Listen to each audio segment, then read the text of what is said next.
Hello students, welcome to our online video tutorial class.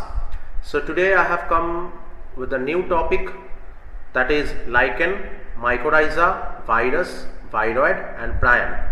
So these 5 different organisms, about them we have to discuss here, and these are the 5 different organisms which are present at the last of the chapter biological classification.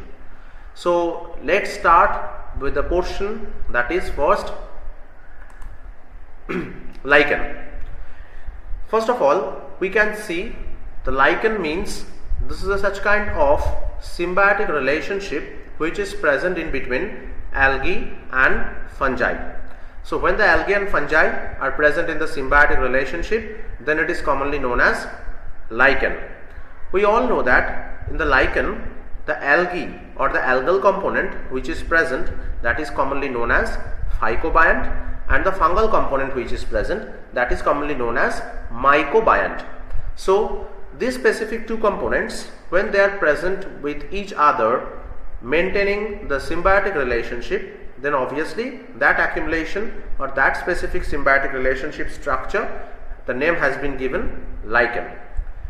We all know in the lichen structure, the algae which is present, that is responsible or that is generally helping the fungi by providing the nourishment, and in opposite, fungi also helping the algae. How? By providing the shelter as well as by providing the nutrients. That means we can understand algae is dependent on fungi as well as fungi is also dependent on algae. So for these 2 purposes, obviously these 2 organisms are present with each other in a symbiotic mode of relationship, and that has made actually the lichen. You can see the figure of the lichen also in the lower portion. Here one thing we have to keep it in our mind, that lichen is also a pollution indicator. That means in which specific region lichen will be present. If the color of the lichen will be getting discolorized, or if the color is getting changed, getting brownish, on that time we have to understand that so much pollutants, particulate matters are present in the air. And if in any area the pollution level is very less or the pollutants are very much less in the air, that proves the lichen color will not be get changed, lichen color will be remaining same. So I think you have understood properly this specific slide. So we are going for the next slide. In the next slide we can see that is the types of lichen. We can see commonly 3 kinds of lichen, and the names of the lichens have been given. First one, that is a crustose lichen, second one, that is a fruticose lichen, and third one, that is a foliose lichen. So first of all, crustose lichen. From the name crustose, it is getting very much clear that this lichen is making a crust like structure, where the thallus of the lichen, when it is attached with any of the substratum or any of the surface, it is tightly binding with that substratum and forming that crust. So the crustose lichen will be looking like this. So this is the crustose lichen which is found.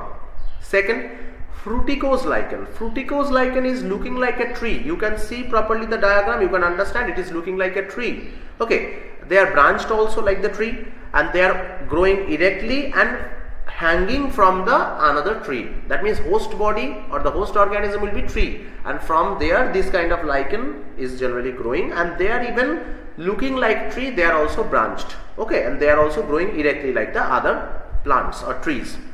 Coming to the last type of the lichen, that is a foliose lichen. From the name we can understand, foliose means it is like leaf. So when any of the lichen is looking like the leaf or it is branched like the leaves, obviously that lichen will be commonly known as foliose lichen. You can see the figure here, foliose lichen, which is actually leaf-like structure showing. And the second thing is that these specific leaves are also branched. It's not a normal leaf and it's not branched, not like that. It is branched also.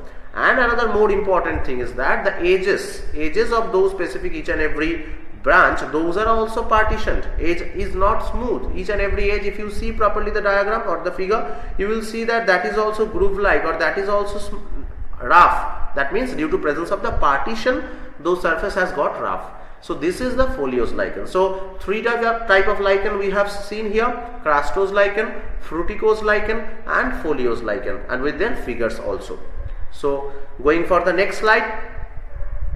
So in this slide we will be start discussing about the mycorrhiza, because about the lichen, their definition, what is the combination of lichen, what are the components are present there, what is their name, as well as what are the functions are performed by them with their types we have already discussed. So let's see in the mycorrhiza what we will be studying. First of all, in the mycorrhiza we will be discussing about that this is also a symbiotic relationship, we can see here, that is present in between fungi and angiospermic plant root. That means when the fungi is growing in the angiospermic plant root, then it is commonly, or that specific association is known as mycorrhiza. Keep it in your mind, here also both specific organism, fungi and angiospermic plant root, both are actually helping each other. How? Angiospermic plant root is providing nourishment to the fungi, and fungi helps to absorb the nutrients from the oligotrophic soil. What does it mean, oligotrophic soil? Actually, in case of which soil the nutrient concentration or the nutrient level is very less, that kind of soil is commonly known as oligotrophic soil. So in case of angiospermic plant root, it is not very easier to absorb the the nutrients from the oligotrophic soil. So for that reason, what is actually there? The fungi is present actually there for helping the plant. Fungi is absorbing the nutrients from the oligotrophic soil, which is containing very minute quantity of nutrients, and in opposite the angiospermic plant is helping that specific fungi for providing the nourishment or for providing the food. So both are present in one place, both are dependent on each other and helping each other. Okay. So I think the mycorrhiza, about the definition and whatever the component with the figure, it is very much clear. So in the next slide we are going. In the next slide we can see we have to discuss about the types of mycorrhiza. Mycorrhiza can be of two types. One is ectomycorrhiza, another one is endomycorrhiza. Okay. What is ectomycorrhiza? From the name we can understand when the mycorrhiza is present on the outside root surface. That means it is present on the root surface only. Okay. It has not entered within the root. But endomycorrhiza is a such kind of mycorrhiza which has penetrated the root. Okay. In case of ectomycorrhiza, fungal hyphae are not obtaining so much nourishment because they are present on the surface of the root. So for that reason, when they have not penetrated within the root, automatically they are not getting so much nourishment. As well as they can't make a huge infection also in case of that specific angiospermic plant, because when they can't penetrate within the root, obviously they can't move to the inner part of the plant body, and if they can't move to the inner part of the plant body, obviously infection kind of thing cannot happen also. But in case of endomycorrhiza, fungal hyphae obtaining sufficient nourishment. Why? Because it has already penetrated the root, and when it has penetrated through the root various layers like that cortex, then endodermis, then pericycle, and just crossing by these all layers, it has come up to the layer of xylem or up to the cells of the xylem. So for that reason, endomycorrhiza is obviously getting more nourishment, and there is a chance of endomycorrhiza to create infection also, and that chance is not there in case of ectomycorrhiza.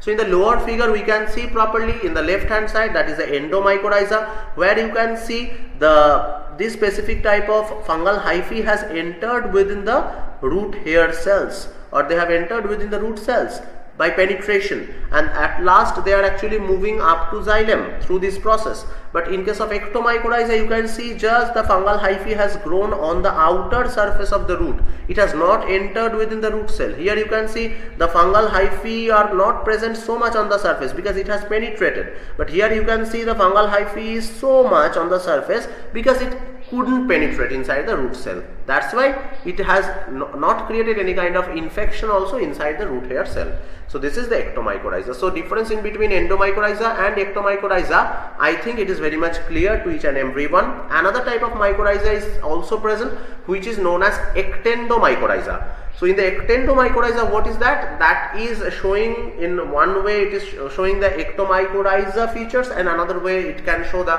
endomycorrhiza feature.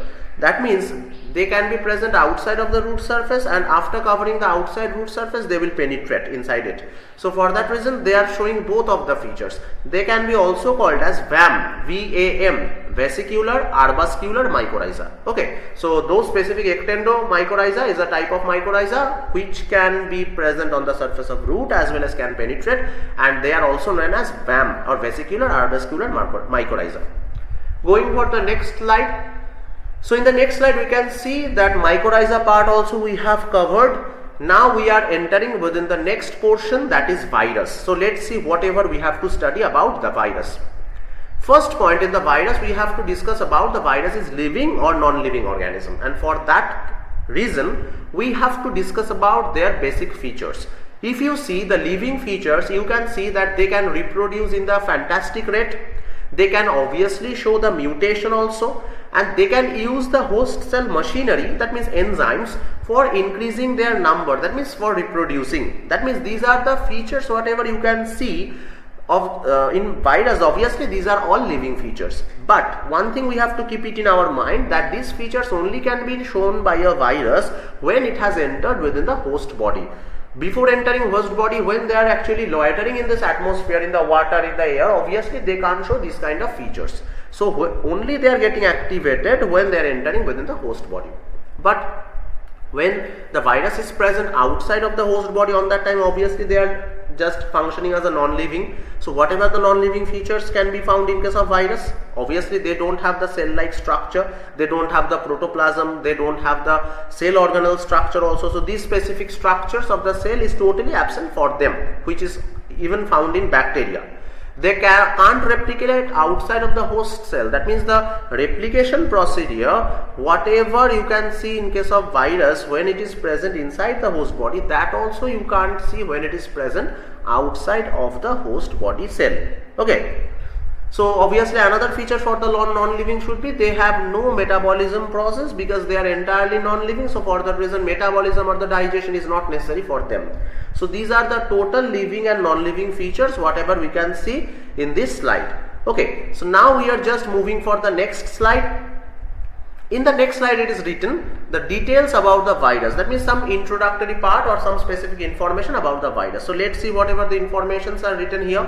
First point is that virus means venom or poisonous fluid. So this is the meaning of the virus, and this term virus was first proposed by the scientist, or rather virologist you can say, that is D.J. Ivanovsky. So the term virus was first proposed by the scientist whose name was D.J. Ivanovsky.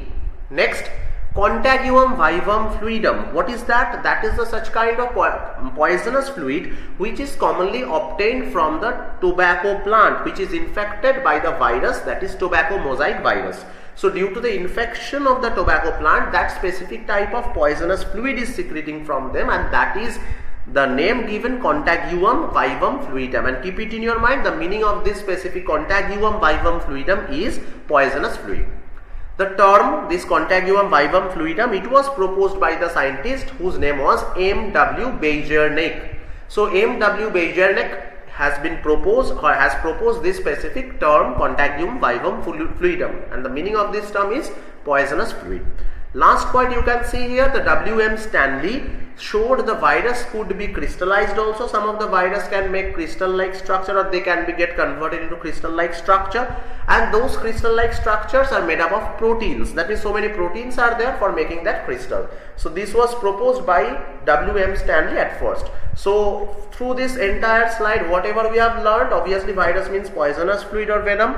The term virus proposed by one scientist, D.J. Ivanovsky, and another term we have here learned, that is contagium vivum fluidum. That is actually the poisonous fluid which is commonly infected or obtained from the infected tobacco plant.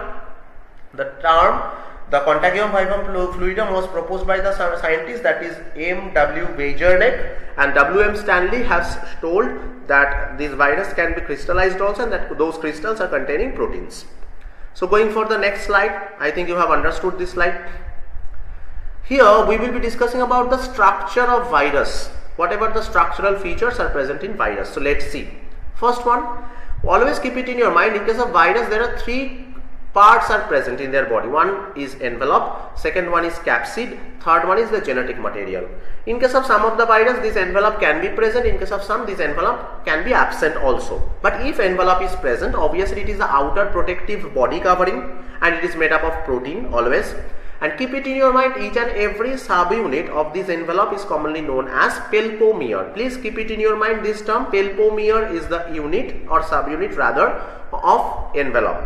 Next, after envelope, you can see there another body covering, or rather you can say that is a covering of the genetic material, that is capsid. So So this is the protective covering for the genetic material. Already we have understood that or listened that. Each unit of the capsid is known as capsomere, and the capsomeres have special arrangements also from one to another virus. That means from one virus to another virus, obviously this capsomere arrangement gets changed. Okay, there is no other thing.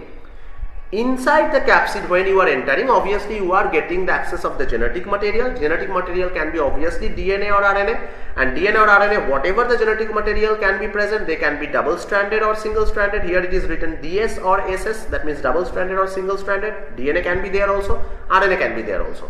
Keep it in your mind, whatever the animal viruses we can see, they are mostly DNA virus, but even some animal viruses are RNA also. As an example, influenza virus, polio virus, and HIV virus, these are all RNA virus.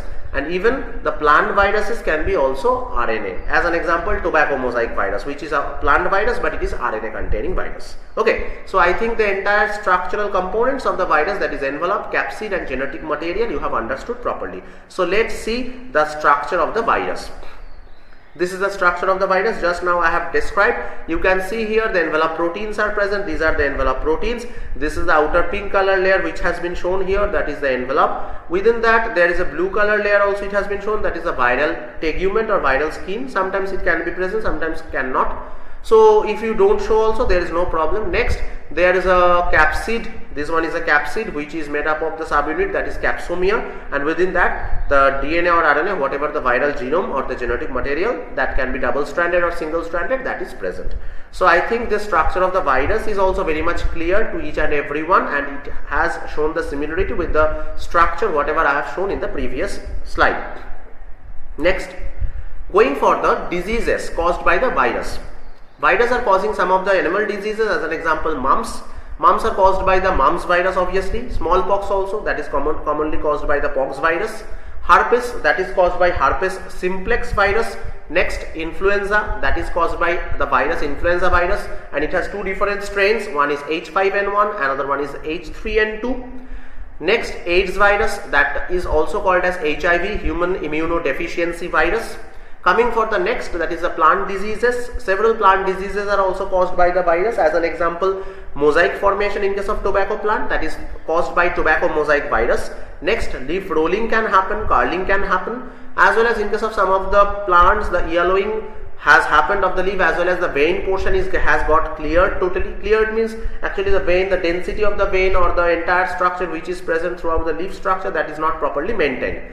As well as dwarfing of the plant, as well as the growth has got stunted due to the viral infection to the plant. So these are the animal diseases whatever I have mentioned with the causative agent, as well as these are the plant diseases which are happening in the plants for the viruses that we have mentioned. Now we are just going for the next slide. I think this slide has been understood properly. In the next slide, we will be discussing with a representative virus. Rather, you can say this is not a harmful virus, rather it is a beneficial virus for us. Because mostly we know that viruses are commonly parasitic, they are causing diseases. But this virus is only the virus which is causing welfare to human being, because it is destroying the bacteria, killing the bacteria. So that is the bacteriophage virus. It can be called as phage virus also. So let's see their structure. Phage virus is also composed of 4 different parts in their body. First one head, next one neck, then tail, and last one is end plate. In the figure you can see this is the head portion, this is the neck portion, this is the tail portion, and this is the end plate portion. So let's see whatever the parts are present. First of all, head. Always keep it in your mind, their head should be hexagonal shaped. You have seen already, it is a hexagonal shaped head, covered by capsid. That means the covering which you can see here, that is the capsid, green color covering, and inside that capsid there is a double stranded DNA is present as a genetic material. Clear? Next, if you come to the neck region, neck is the junctional region in between the head and tail region, and this specific neck region is surrounded by the collar. Okay, and from the neck only one tube is entering within the tail, and that tube is commonly known as core. Okay, that we will be discussing in the tail portion. Next, this is the tail portion that is elongated, and there is an inner tube which has already entered from the collar region, or rather you can say from the head region, that is a core tube, and that specific tail portion is covered by the covering, that is a ring like covering, and that is known as tail sheath. Next, if you are going for the next point, that is the end plate. End plate is this specific disc-like structure. In this specific disc-like structure, from there few specific spines have come out. Those are known as spikes. Commonly 6 spikes are present, and from this specific disc-like structure or the end plate structure, 336 total tail fibers are erupting. So these are the 3 and these are the 3. So total 6 tail fibers are erupting from this specific end plate. So I think you have understood properly the entire structure of the bacteriophage. These are the points I have written about the structure, and this is the entire figure of the bacteriophage virus. Here the spikes are mentioned as a tail pins. Tail pins means that specific spikes or spines. Okay. This is the next type of the virus, that is the tobacco mosaic virus for the plants. Keep it in your mind, their body is made up of 2 portions only. One is capsid, another one is genetic material. If you see the capsid, keep it in your mind, that is the outer body covering, and capsid is made up of each subunit, that is capsomere, and inside the capsomere there is a spiral shaped or the coil shaped single stranded RNA is present, and that specific single stranded RNA is commonly, it is a clockwise arrangement of the rotation, it has been shown, and that is actually found in case of genetic material. So single stranded RNA in a clockwise rotation manner, it is present inside the capsomere, or rather you can say inside the capsid layer. And keep it in your mind, along the surface of this specific type of RNA genetic material, these capsids have been arranged, because entirely this specific structure of the TMV is cylindrical. Keep it in your mind, it is causing the disease, that is tobacco mosaic disease, and this one is, that's why it's commonly named as tobacco mosaic virus. So mosaic disease in the tobacco is caused by them. Clear? I think the tobacco mosaic virus structure as well as their structural components and which kind of disease is caused by them, you have understood. Next, going for the slide, that is viroid. So we have come to the viroid also. Virus portion is getting finished. So now within the viroid, first of all we have to know about the characteristics of the viroid. So in the characteristics of the viroid, first of all we have to know who has proposed the term viroid, that is T.O. Diner. He has first discovered this agent, that is viroid. Keep it in your mind, these have some features, whatever it is written here. These viroids are smaller than virus, they don't have any capsid, so for that reason the RNA or the genetic material is free, it is free floating just. And RNA which is also present, that is containing lower molecular weight. So the RNA with lower molecular weight, RNA is free, no body covering, no capsid, as well as smaller than virus, they are actually. Keep it in your mind, these viroids are actually responsible for creating various kind of diseases. Within that, one common disease can be found, that is potato spindle tuber viroid or PSTV. That's why this specific type of viroid is causing the spindle disease in the tuber or the potato. That's why the name has been given, potato spindle tuber viroid. Coming to the next slide. In the next slide you can see that is the last portion, that is the prion, whatever I have mentioned initially. So this is a new kind of organism, because about the virus, about the viroid, about the bacteria, every organism we actually clear about them, but prion is a new kind of organism which has been introduced in this world. So what is that prion? Prion is actually containing abnormally folded proteins. So protein, when it is properly folded, on that time the prion is not forming, but when it is abnormally folding, on that time it is showing toxicity. So and that toxic agent is actually the prion. Keep it in your mind, this infectious agent causing some neurological diseases to the human being as well as to the other organisms.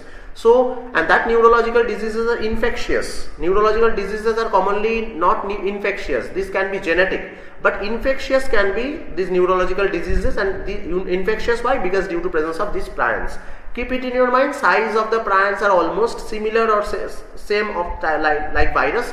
And whatever the diseases are caused by this prion, keep it in your mind. In case of cow, there is one disease, that is bovine spongiform encephalopathy, that is BSE. Bovine spongiform encephalopathy, that is BSE, or mad cow disease. This is such kind of infectious neurological problem, and that is analogous to another disease that is found in human, that is CR-Jacob disease. So CR-Jacob disease is the analogous disease of the mad cow disease, and this is obviously a neurological problem, and obviously it is an infectious neurological problem, because this specific infectious neurological disease has been caused by the prion. Here in the lower figure you can see properly, What is actually prion? This is the normal prion which is not causing any kind of disease, because you can see the protein folding proper manner, amino acids are present in the sheet form, but just the specific configuration of the protein has been changed. So obviously that specific prion has got the disease prion. So now this specific prion which was existing as a normal form, that is now start creating the diseases, getting toxicated for the organisms. So this is the entire thing that is in the prion we have learned. So now I am just recapitulating whatever the points we have studied in this video. So in this video, first of all, we have discussed about lichen. So in the lichen we have discussed what is the components of the lichen. Then we have discussed those component name, phycobiont and mycobiont, how the components are helping each other, that also we have discussed in the lichen. Next we have discussed about the types of lichen. In the types of lichen there are 3 types of lichen: crustose lichen, fruticose lichen and foliose lichen, that we have discussed, as well as their figures are also very much clear. Please try to remember this figure so that their features will be very easily remembered to you.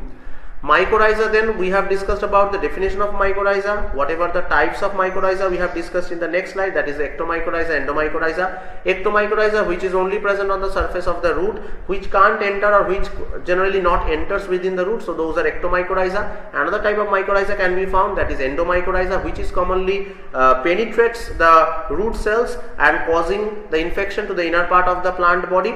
So that is the endomycorrhiza. In the figure also I have taught you. In the virus portion, first of all, the living or virus is living or non-living, that we have to see from these features. In the non-living feature, obviously add one more feature, that is the no metabolism found in case of this specific type of virus. And the living features have also understood properly. Next we have seen about the details of the virus, who has proposed the term virus, as well as what is the meaning of contagium vivum fluidum and who has proposed this term also. And virus can be also get crystallized, that was first proposed by the W.M. Stanley. Next I have discussed about the structure of the virus, the structural components: envelope, capsid and genetic material. Envelope is the outer covering which is made up of also some proteins. Capsid is also made up of capsomere, that is commonly surrounding the genetic material, and genetic material that can be double stranded or single stranded, that can be RNA or DNA. Okay, various kind of plant diseases also we have seen, various kind of plant diseases and animal diseases caused by the virus, that also we have seen in this specific slide. In the previous slide we have seen about the structure of the virus, whatever just I have discussed in the previous slide. Next we have come to the structure of the virus, that is very much important, very much beneficial to us, that is a bacteriophage virus. The entire the structure, head, collar, tail fiber or end plate, this entire part we have discussed in a pointwise manner, and the figure also I have described properly. I think you have understood. Structure of TMV, that is another type of the virus, that also we have discussed, and that is causing the tobacco plants mosaicism. Mosaicism in the tobacco plant is only controlled by this specific virus. Next we are moving for the viroid. In the viroid we have seen about what the characteristics of the viroid. First of all, we all know these are the characteristic features. They are the free RNA molecule, they can be loitering in this environment, they are smaller than virus, they are having low molecular weight, they are causing PSTV type of diseases. So these are found in case of viroid. Next and the last point we have come, that is prion, that is a new organism to us. These are actually causing infectious neurological problem, that in case of cow, that is mad cow disease, that is bovine spongiform encephalopathy, and in case of human being also another disease can be found, that is CR Jacob diseases. So these specific CR Jacob diseases also can be caused by the prion, and prion, always keep it in your mind, only due to changing of the protein folding, that specific prion structure is getting converted from the normal prion to the diseased form. So up to this slide I think we all have understood properly and you have enjoyed this specific video. So thank you everyone.